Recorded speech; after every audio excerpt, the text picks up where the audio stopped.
പാചകവാതക വിലവർദ്ധനവിനെതിരെ സിപിഎം നേതൃത്വത്തിൽ അടുപ്പുകൂട്ടി സമരം നടത്തി. സംസ്ഥാന വ്യാപകമായ സമരം തൊടുപുഴയിൽ വിവിധ കേന്ദ്രങ്ങളിൽ നടന്നു. വഴിയോരങ്ങളിൽ അടുപ്പുകൂട്ടി ആഹാരം പാകം ചെയ്ത് കഴിച്ചാണ് സമരം നടത്തിയത്. തൊടുപുഴ ടൗണിൽ നടന്ന സമരം CITU ജില്ലാ സെക്രട്ടറി PS രാജൻ ഉദ്ഘാടനം ചെയ്തു. ഏരിയ സെക്രട്ടറി VV മത്തായി അഭിസംബോധന ചെയ്തു.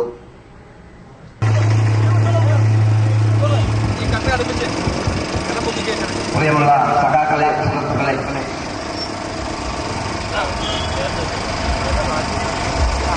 പാചകവാതക ഗ്യാസിന്റെ വില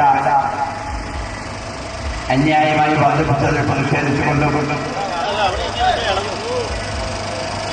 പാചകവാതക സിലിണ്ടറിന്റെ എണ്ണം വെട്ടിക്കുറച്ചതിൽ പ്രതിഷേധിച്ചുകൊണ്ടും കമ്മ്യൂണിസ്റ്റ് പാർട്ടി ഓഫ് ഇന്ത്യ മാർക്സിസ്റ്റിന്റെ നേതൃത്വത്തിൽ പാതയോരങ്ങളിൽ അടുപ്പുകൂട്ടി ഭക്ഷണം പാചകം ചെയ്ത് കേന്ദ്ര ഗവൺമെന്റ് പാചകവാതകത്തിന്റെ വില വർദ്ധിപ്പിച്ച പാചകവാതക സിലിണ്ടറുകളുടെ എണ്ണം 6 വെട്ടിച്ചുരുക്കിയ പെട്രോളിയം ഉൽപ്പന്നങ്ങളുടെ സബ്സിഡി നിർത്തലാക്കിയ ജനദ്രോഹപരമായ നടപടിക്കെതിരായിട്ടുള്ള വലിയ പ്രതിഷേധ സമരം ഇന്ന് കേരളത്തിൽ സമരാഗ്നി പോലെ വഴിയോരങ്ങളിൽ ജ്വലിക്കുകയാണ്.